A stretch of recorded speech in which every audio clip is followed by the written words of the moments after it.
entrando ya un poco en materia, claro, como muy bien has dicho, tuvimos la fortuna de recibir. Es decir, de alguna forma, bueno, primero de todo, pues claro, en Occidente es algo muy reciente, ¿no? Que se ha ido introduciendo a lo largo de los años, pero pues esto, sobre todo pues a partir de la Segunda Guerra Mundial. Y por otro lado, hay algo también importante, ¿no? Que el hinduismo no tiene una iglesia, no tiene un dogma, ¿no? Y esto parece como que, por un lado, pues para los occidentales, que justamente venimos del credo, ¿no? Del credo apostólico, en fin, todo esto, ¿no? En general, sí. Luego están los protestantes, bueno, pero sin hacer ahora una distinción muy, muy profunda, o sea, muy afinada, pues esto, ¿no? Tenemos un credo. En cambio, en el hinduismo, lo que se transmite es todo un corpus de sabiduría. Y esto en sí ya rompe los esquemas totalmente de nuestra concepción del mundo y de Dios en sí. Sí. Sí, yo siempre explico que si uno pretende entender el hinduismo como una religión, eh, tiene problemas, o sea, se presta a confusiones muy grandes, porque en realidad no es una religión. Yo creo que ya hablé un poco de la historia, de cómo, de dónde venía el nombre, pero lo que hay que entender fundamentalmente es que es una familia de religiones que han sido agrupadas bajo un nombre. Mm. Para nosotros tenemos el Vaishnavismo, el Shaivismo, el Shaktismo, y esas son las mayoritarias. Después hay religiones más locales, y todas agrupadas por muchos, porque tienen muchos elementos en común, la literatura, la liturgia, todos los procesos purificatorios como los peregrinajes, tiene muchos elementos comunes. Pero en lo que es más importante, ahí es donde se diferencia, que ese es el concepto de Dios. O sea, hay distintas formas de entender la verdad o de entender a Dios. Pero en general, a lo largo de su historia, no ha habido discordia ni problemas entre las diferentes tradiciones religiosas. Y siempre ha habido mucha liberalidad en sus relacionamientos, en la capacidad de seguir una tradición o seguir otra. Entonces, ya eso es muy confuso para nuestra cultura, para nuestra historia religiosa, ¿no? Que es todo blanco-negro, ¿no? Quizás en las últimas décadas se ha aflojado un poco esa tensión, esa rivalidad, pero a lo largo de la historia está llena de guerras y de conflictos. Eso por un lado. Después, por otro lado, que el hinduismo no tiene un fundador, no tiene un mesías, un profeta fundador, como podemos encontrar en todas las religiones monoteístas de Occidente, incluso en el budismo, en el shaktismo, que son de India, pero que en el jainismo, pero que podemos ver como, yo dije shaktismo, perdón, en el sikhismo, quise decir, en el jainismo, que han tenido alguien que las codificó, por lo menos, ¿no? El jainismo, por ejemplo, van a decir que no, que en realidad hay muchos otros Tirthankaras antes de Mahavira, pero quien codificó, organizó y dio origen y le dio forma a como nosotros la conocemos hoy fue Mahavira, etcétera. Entonces, el hinduismo es algo confuso para nuestros parámetros.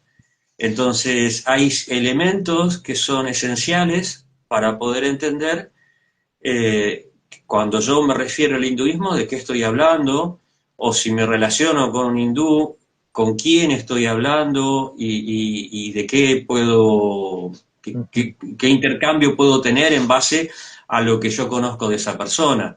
Eh, es algo, el hinduismo es algo nuevo en realidad, en el Claro, sentido de que muchas veces se dice que es una de las religiones más antiguas, tal vez la más antigua, pero como hinduismo, como nosotros lo conocemos hoy, es algo nuevo.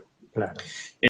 Entonces hay mucho, confusión, mucha mezcla, cosas que es importante definir, es importante aclarar para poder entender realmente lo que es. Claro, hay una maraña, ¿no? O sea, uno Sí, cuando se aproxima, ¿no? Y como hemos estado diciendo en los directos anteriores, pues normalmente uno se aproxima o bien por el yoga, ¿no?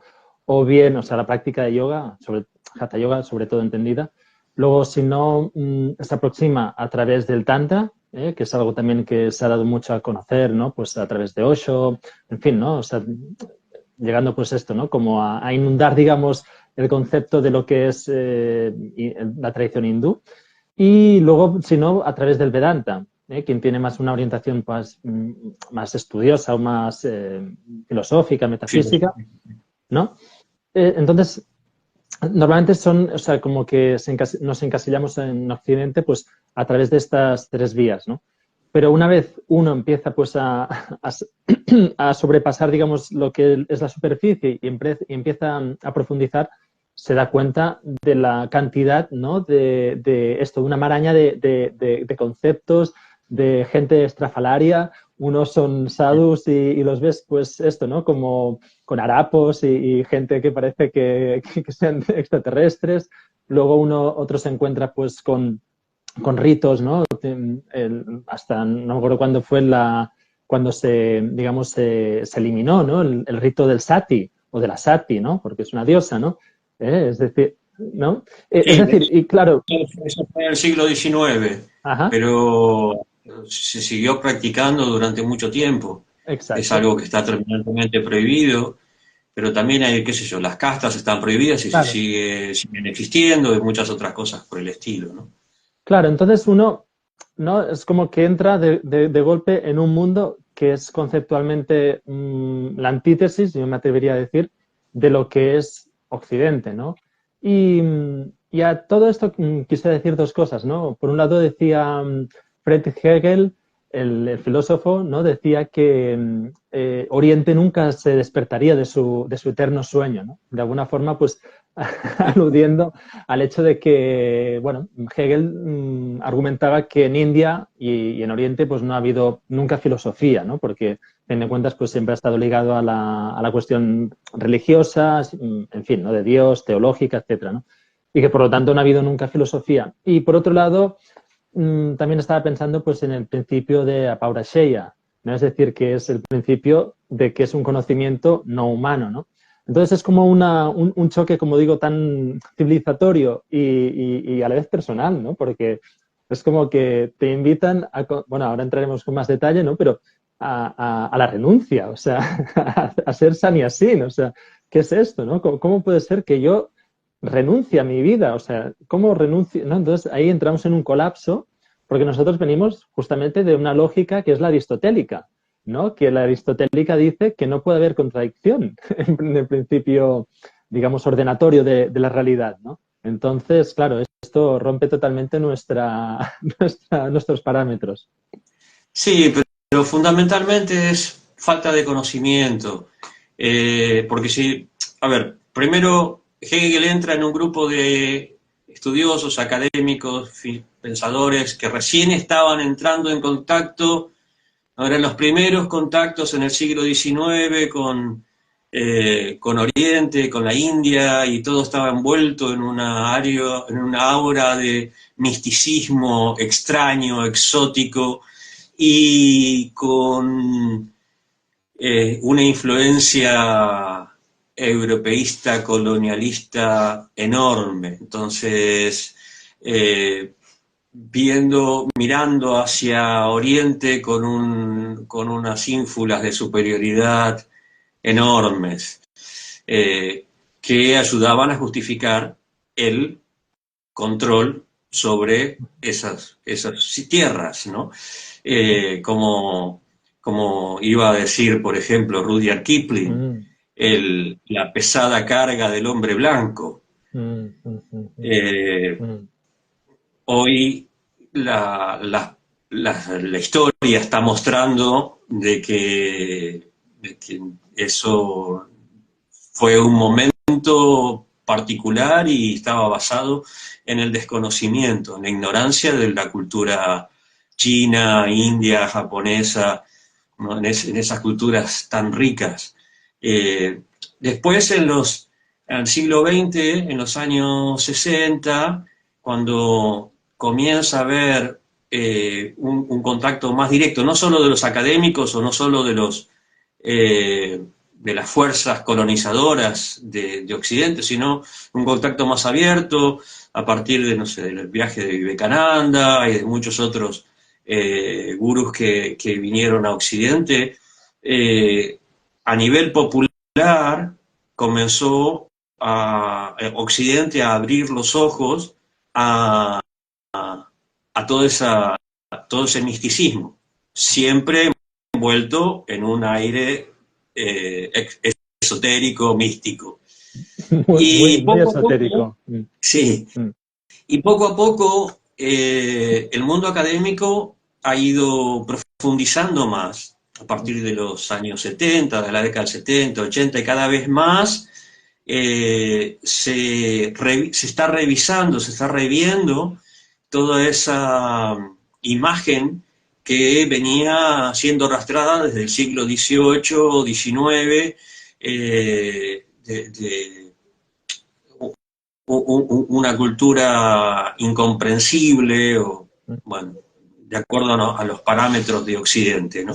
De hecho, hoy en día hay una tendencia en la India a rechazar incluso el término hinduismo, así como se ha cambiado, por ejemplo, o se está cambiando, o se va a cambiar dentro de poco el nombre de la India, como Bharat, ¿no? Se han cambiado el nombre de muchas ciudades. El hinduismo, para los hindúes hoy en día, el hinduismo es Sanatan Dharma.